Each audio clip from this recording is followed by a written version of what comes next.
Good morning, guys. I'm Katie from It's a Creek Farm, and today I am getting ready to go on a trip. And so I am trying to get everything around the farm ready and prepped. We've gotten the animals mostly ready, but I'm going to be focusing on the high tunnel and pumpkin patch and everything, so that it's super easy for the people who are staying here to water everything. Everything is automated, so they literally just have to turn on the water and the timer, and then it will turn off on its own, and so they just need to do that. So that's not hard, but I want to get everything picked up down here, and I want to get the peas pulled out. I want to get the high tunnel so that when I come back, it's not overwhelming with everything that I have to do in there. And I just want everything prepped and ready. Now, it kind of looks like it's supposed to rain, but it's not. This is all smoke and haze from smoke. I guess there's some wildfires in Canada, and when there's big wildfires in Canada, the smoke blows it down here. And so the air smells smoky, and it's hazy and everything.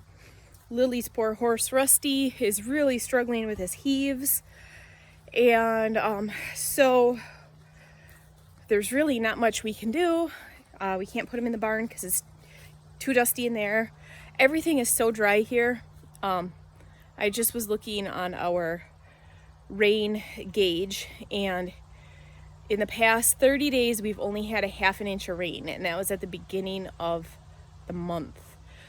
So it's been almost 4 weeks now with no rain. Or the other day it looked like it was gonna rain, and there were like a drop or two here or there, and I drove to the vet clinic like a mile away, not even a mile away. It was downpouring there, and I got home and I could just make out where the drops were in our driveway. So we got like no rain from that. So we're really struggling with dustiness and dirtiness and all of that. And Lily's horse Rusty is just really not doing well. So that adds another stress onto it as well.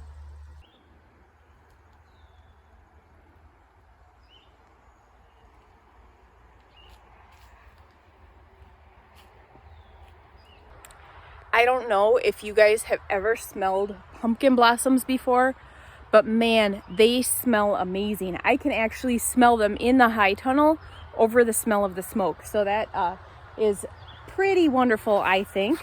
They have a very beautiful flowery smell. But as you can see behind me, there are blossoms and pumpkins everywhere. This is doing great this year. I'm very happy with how the pumpkin patch up here has turned out. The one in the backfield is doing just as good. I just never video going out there for some reason. I'll show you guys that after I get back from my trip. Look at these gourds. These will be big ones, but they look awesome.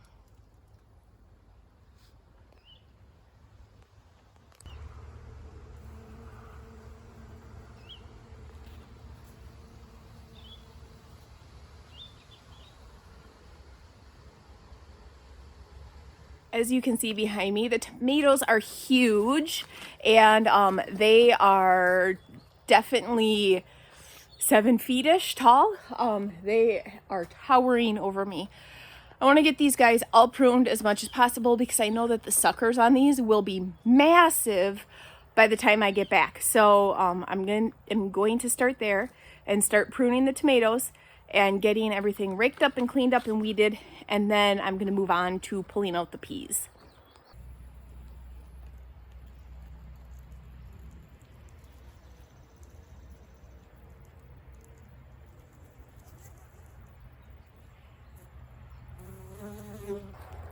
As I'm working in here, I'm hearing a constant hum of bees, both from outside in the pumpkin patch out there, and also in here.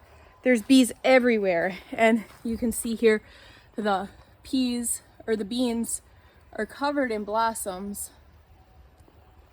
but so are the tomatoes and cucumbers, and everything has blossoms like crazy in here. And so they are everywhere, going to town. It's fun to sit and watch them as I'm working in here.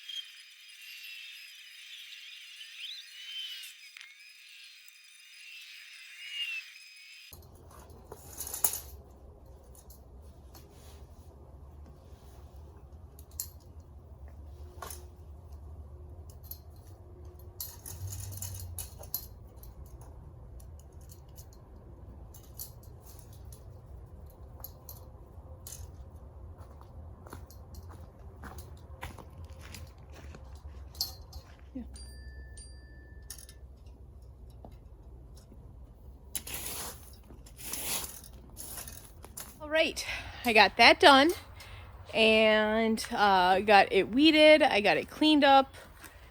Got all the tomatoes pruned. I did some trellising. I've been staying on top of a lot of the trellising.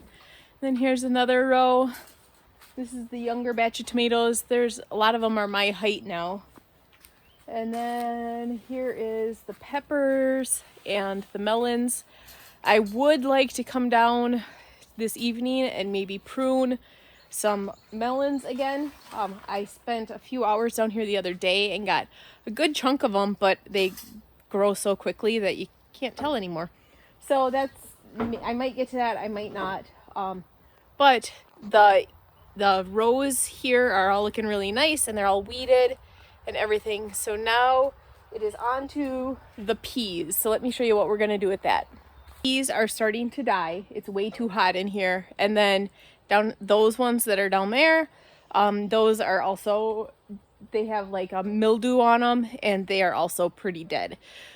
I forgot that I planted spaghetti squash in the middle of these A-frames. And so you can see here, spaghetti squash is growing like crazy in there. So since I'm going to be gone and since I know it's going to be hot and the peas, by the time I get back, these guys will absolutely be dead and not be producing anymore. I just want to pull them out now. And then that way they're out of here. We don't need to worry about them bringing diseases and pests and that kind of stuff in. And then it'll give the spaghetti squash a good place to trellis. So Lily and I are going to get going on that right now. And then at the same time, we are going to weed it really well and get all the weeds taken care of. And then that should also help with having a good airflow in here too, because these guys are blocking quite a bit of airflow. There's still room for some airflow in there, but they definitely are blocking a lot of the airflow.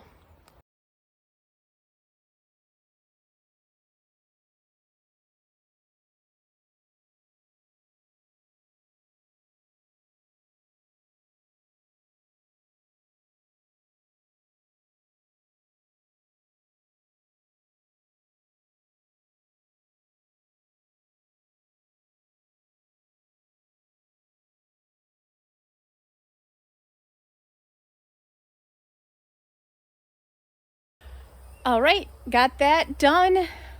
There are quite a few volunteer tomatoes over here. Actually, they're kind of everywhere. If volunteer tomato is popping up in the melons or cucumbers, peas, beans, whatever, I've just been leaving them. If they pop up with the tomatoes, I've been pulling them because I don't want to have to deal with different heights of tomatoes in there.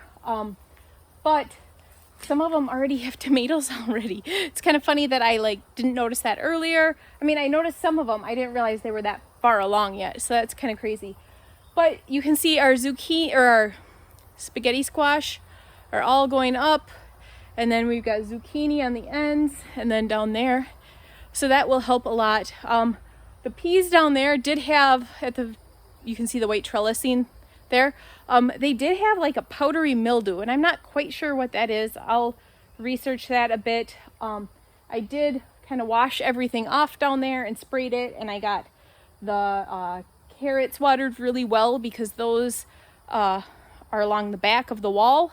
back there, and so not all of them get watered. So about once a week I take and I just put a whole bunch of water on it. And then I adjusted the drip lines in there so that they're along the spaghetti squash. But other than that, we got everything picked up, everything cleaned up in here and weeded. And now I feel like I can go on my trip. It shouldn't be very hard if I have some family coming to pick while I'm gone, and between the family that's staying here, my family members that are staying here while I'm gone, it shouldn't get out of hand in here. And since I weeded everything really, really well, and everything is on a timer, we shouldn't really have many issues. I'm hoping. I mean, there's always stuff that can go wrong, but I feel pretty confident in going away and leaving this. My only concern really is if a storm rolls in with high winds, but the odds of that happening are really slim because we have not had rain in such a long time. There's really, I think the highest percentage while I'm gone is like a 20% chance of rain. And so with the way things have been going this year, that's like not going to happen. So I am ready for my trip. All right, that's it for today's video. Thanks for tuning in, and we'll see you guys next time.